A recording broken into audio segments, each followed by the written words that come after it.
ಶೀಘ್ರದಲ್ಲೇ 93 drug inspector ನೇಮಕಕ್ಕೆ ಕ್ರಮ. ಹುದ್ದೆಯ ನೇಮಕಾತಿ ವಿವಾದ ಸುಪ್ರೀಂನಲ್ಲೇ. ಕೋಲಾರದಲ್ಲಿ ಸಚಿವ ದಿನೇಶ್ ಗುಂಡೂರಾವ್ ಹೇಳಿಕೆ.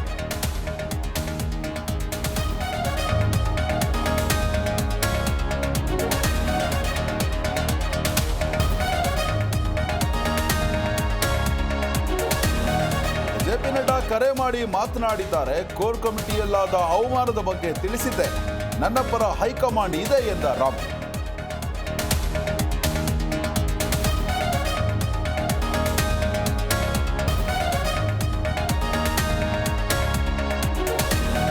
ಬಿಜೆಪಿಯಲ್ಲಿ ನಿಲ್ಲದ ಬಣ ಬಡಿದಾಟ. ರಾಜುಗೌಡ ರೆಬಲ್ಸ್ ಟೀಮ್ ಸೇರುವ ವದಂತಿ.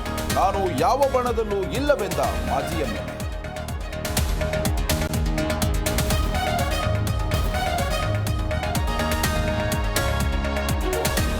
ಶ್ರೀರಾಮುಲು ಬಿಜೆಪಿ ಬಿಟ್ಟು ಕಾಂಗ್ರೆಸ್ಗೆ ಹೋಗಲ್ಲ. ಇಬ್ಬರ ಜಗಳಕ್ಕೆ ಬಿಜೆಪಿ ಮದ್ದರೆಯಬೇಕು.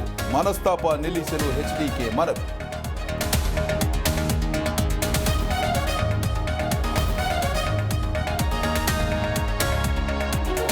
Loan ಕಟ್ಟುವಂತೆ notice. ರಾಯಚೂರು ಕೋಲಾರದಲ್ಲಿ ಸಾಲಗಾರರ ಪ್ರೊಟೆಸ್ಟ್.